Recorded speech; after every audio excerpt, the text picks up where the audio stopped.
Hello everyone, welcome to RR academy Firozabad. तो friends, आज की ये सीरीज आप लोगों के लिए बहुत इंपॉर्टेंट रहने वाली है। आज से हमने लिटरेरी टर्म्स की जो सीरीज है वो स्टार्ट कर दी है और इसके अंतर्गत आज हम जो डिस्कस करेंगे एनास्ट्रॉफी, एनाग्राम और एनाफोरा।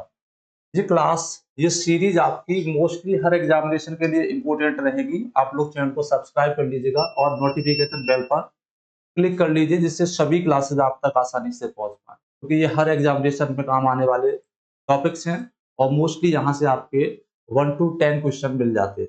ठीक है, तो देर नहीं करते, डिस्कस कर लेते हैं आज का पहला टर्म, एनाफोरा। ठीक है, एनाफोरा बेसिकली है क्या है, ये आप लोग अच्छे तरीके से जानते हैं, और फिर भी हम इसको एग्जाम पॉइंट ऑफ व्यू से समझेंगे। It is a literary and rhetorical device where a word or phrase is repeated at the beginning of successive clause। ध्यान से देखिएगा, सारी चीजों को हाईलाइट कर दिया है। एनाफोरा क्या है? एक ऐसा लिटरेरी टर्म है, एक ऐसा लिटरेरी डिवाइस है जिसमें कोई वर्ड या कोई फ्रेज है उसको रिपीट किया जाता है। और रिपीट कहाँ किया जाता है? At the beginning of successive clause. यानी सक्सेसिव क्लॉज हो सकता है, सक्सेसिव सेंटेंस हो सकता है, ठीक है, उससे पहले उसको दोबारा से रिपीट कर दिया जाता है। इसका जो उपयोग है वो क्यों किया जाता है? To create emphasis, to create rhythm and a strong emotional effect. ये इसके यूज है। अगर कभी एग्जामिनेशन में ये पूछ लिया जाए तो what is the use of anaphora, ये तो सभी को पता है। It is a repeated phrase और word in the beginning of successive clause, but इसका यूज पूछा जाए तो आप लोग याद रखिएगा, create emphasis, rhythm and strong emotional effect. इसके लिए एक बहुत ही बेहतरीन और मोस्ट पॉपुलर जो एग्जांपल है वो आप लोग लर्न कर लीजिएगा। It was the best of time, it was the worst of time. ठीक है, ये क्या है?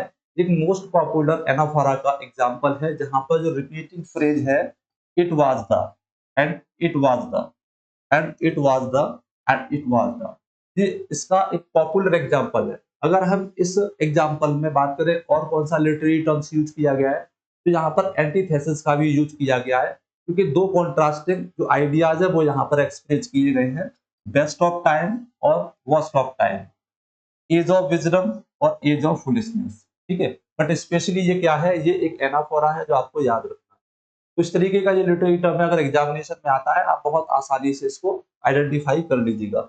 ये चार्ल्स डिकेंस का जो नॉवेल है और टेल ऑफ टू सिटीज, उसकी लाइनें हैं, आप इसको याद कर सकते हैं।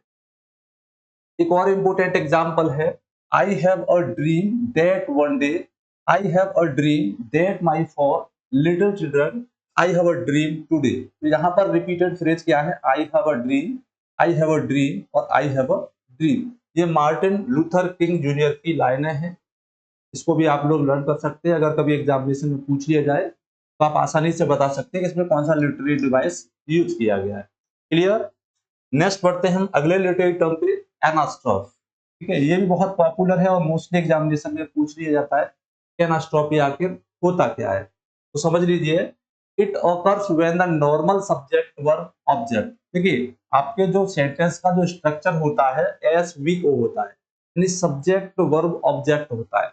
बट अगर कहीं पर इसका जो नॉर्मल पैटर्न है वो चेंज हो जाए, सब्जेक्ट वर्ब ऑब्जेक्ट ना होकर सब्जेक्ट ऑब्जेक्ट वर्ब हो जाए, वर्ब सब्जेक्ट ऑब्जेक्ट हो जाए, ठीक है, इस तरीके की जो चीजें हैं वो बदल जाए, पैटर्न है जो उसका बदल जाए, तो वहां पर ये हमारा क्या क्रिएट हो जाता है?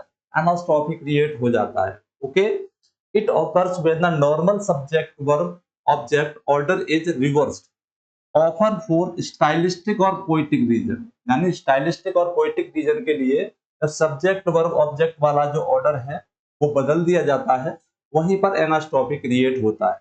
जैसे यहाँ पर समझिएगा, she looks at the stars, subject verb और ऑब्जेक्ट यहाँ पर जो पैटर्न है वो यूज किया गया है, इसको इस तरीके से लिख दिया गया, at the stars she look.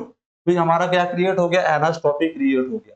ठीक है, जहां पर सब्जेक्ट ये आ गया, वर्ब ये आ गया और ऑब्जेक्ट ये आ गया। यहाँ क्या है? यहाँ पर सब्जेक्ट ये है, वर्ब ये है और ऑब्जेक्ट ये है। आई थिंक ये क्लियर हो गया होगा। अगर ये एग्जामिनेशन में आता है तो आप बहुत आसानी से इसको पहचान पाएंगे। क्लियर है? चलिए आगे बढ़ते हैं, इसके कुछ इंपॉर्टेंट एग्जांपल्स देख लीजिएगा। लिटरेचर और पॉप कल्चर में कुछ मोस्ट पॉपुलर जो एग्जांपल है वो मैंने यहाँ पे उठाए हैं। विलियम शेक्सपियर की जो फ्रीक्वेंट लाइनें हैं जो हम याद करते हैं, पढ़ते रहते हैं, some rise by sin and some by virtue fall. ये क्या है? ये लिटरेरी एम्फेसिस किया गया है इसमें। अगर हम इसको सही तरीके से लिखें, यानी कि सब्जेक्ट वर्ब ऑब्जेक्ट पैटर्न में लिखें, तो ये क्या हो जाएगा? Some rise by sin and some by some fall by virtue, यानी कि सब्जेक्ट वर्ब ऑब्जेक्ट ही हो जाएगा। अभी यहाँ पर क्या है? ये तो ठीक है, सम राइज बाय सिन, यहाँ पर ठीक नहीं है, सम बाय वर्च्यू। ये जो पैटर्न है वो बदल गया है। तो ये क्लियर हो गया। इसके बाद में जॉन मिल्टन की एक इंपॉर्टेंट लाइन है, पैराडाइज लॉस्ट से arms and the man I sing. ठीक है ना, arms and the man I sing, ये जो क्या है? ये ऑब्जेक्ट है, ये सब्जेक्ट है, और ये क्या है? ये वर्ब है। इसको बदल दिया गया है। इसको सही पैटर्न में, यानी सब्जेक्ट वर्ब ऑब्जेक्ट पैटर्न में लिखेंगे, I sing of arms and the man. Clear?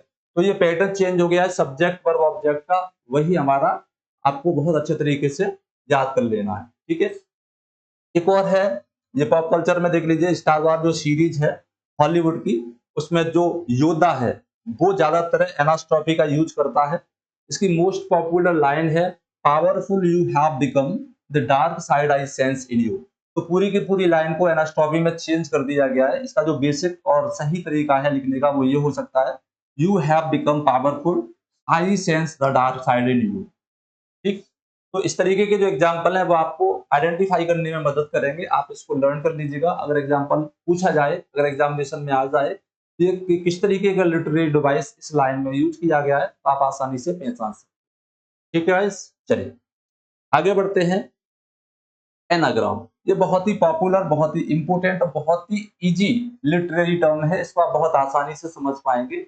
आप लोगों ने देखा होगा कि कहीं कहीं पे जब हम क्लास 5, क्लास 4, क्लास 6, 8 में पढ़ते थे, तो उस समय पर इंग्लिश के कुछ वॉकेब दी जाती थी, जिसमें एक वर्ड दिया गया हो, उस वर्ड को रीअरेंज करके, उस वर्ड के जो लेटर्स हैं उनको रीअरेंज करके एक नया लेटर फॉर्म करना पड़ता था। वही क्या है? एनाग्राम है। ठीक है, इसका मतलब भी बदल जाता है, सेंस भी बदल जाता है। An anagram is a literary device or word play in which the letters of word or phrase are rearranged। यानी कि पूरी की पूरी जो फ्रेज है या कोई वर्ड है, उसके प्रत्येक लेटर को इधर से उधर कर दिया जाता है, रिवर्स कर दिया जाता है, उल्टा सीधा कर दिया जाता है, कहीं का कहीं रख दिया जाता है, एक नया वर्ड, नई फ्रेज तैयार कर दी जाती है। इसका मतलब भी अलग होता है और उसका जो स्ट्रक्चर है वो भी अलग हो जाता है। To form a new word or phrase using all the original letters exactly once। जितने लेटर आपके पहले वर्ड में होंगे, यानी जो वर्ड दिया गया है, वे सभी लेटर दूसरा जो फॉर्म किया हुआ वर्ड है उसमें होने चाहिए। तो इसके जो की फीचर है एनाग्राम के, वो क्या है? द रीअरेंज वर्ड और phrase must use every letter from the original. यानी जो शब्द हमारे सामने दिया गया है, उसके प्रत्येक लेटर को हमें जो नया लेटर बनाना, नया शब्द बनाना है, उसको उसमें यूज करने पड़ेंगे। दूसरा, it often create new meaningful word और फ्रेज। जो नया शब्द बनता है वो बिल्कुल नया होता है, मीनिंगफुल होता है। इसका जो यूज है वो विट, ह्यूमर और सीक्रेट कोड्स और हिडन मीनिंग्स के लिए किया जाता है।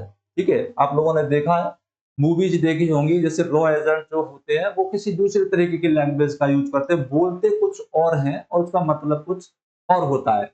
तो एक तरीके से हम उसे एनाग्राम बोलते हैं। इसके कुछ इंपोर्टेंट और पॉपुलर एग्जांपल है जो आप देख सकते हैं। जैसे हमारे पास एक वर्ड है लिसन, जिसका मतलब होता है सुनना। लिसन के जितने भी लेटर है हमने यूज कर दिए किसमें? साइलेंट में। इसका मतलब है शांत हो जाना। सपोज करिए कोई कह रहा है लिसन, और अगर उसकी कोडिंग लैंग्वेज है तो इसका मतलब क्या हो गया? साइलेंट। ऐसे ही यहाँ पर है द आइज, इसका मतलब है एनाग्राम में दे शी। डोरमिटोरी, ये क्या है? Dirty room. School master, the classroom. और एस्ट्रोनॉमर, मून स्टेयर। और है आपका कन्वर्सेशन, वॉइस रेंट ऑन। तो ये कुछ इंपोर्टेंट एग्जांपल है। इसी तरीके के वर्ड को, यानी कि इसी तरीके के वर्ड के जो लेटर है हमको रीअरेंज करके हम एनाग्राम बना सकते हैं, जिसका नया मतलब होता है, नया सेंस होता है। इसका पर्पज क्या है? टू अम्यूज और एंटरटेन, डिस्गाइज आइडेंटिटीज, जैसे पेन नेम या पजल्स के लिए, हाइड सीक्रेट मैसेज और क्रिप्टिक क्लूज इन क्रॉसवर्ड और रिडल्स। ठीक है, तो गाइज आज के हमारे ये 3 जो लिटरेरी टर्म्स है वो हमने अच्छे तरीके से तैयार किए। अगली क्लास में हम 3 और मोर लिटरेरी टर्म्स फिर से लेकर आएंगे। तब तक आप लोग क्लास को सब्सक्राइब करिएगा। क्लास को लाइक करिए, चैनल को सब्सक्राइब करिए, वीडियो को शेयर कर दीजिए। और अगर आप किसी भी कोर्स में हमारे में एडमिशन लेना चाहते हैं तो आरआर अकेडमी फिरोजाबाद या RR academy FZ official application को प्ले स्टोर से डाउनलोड करिए, या स्क्रीन पे जो नंबर चल रहा है उस नंबर पर मुझे व्हाट्सएप या कॉल करके आप लोग जानकारी ले सकते हैं। Okay, thank you.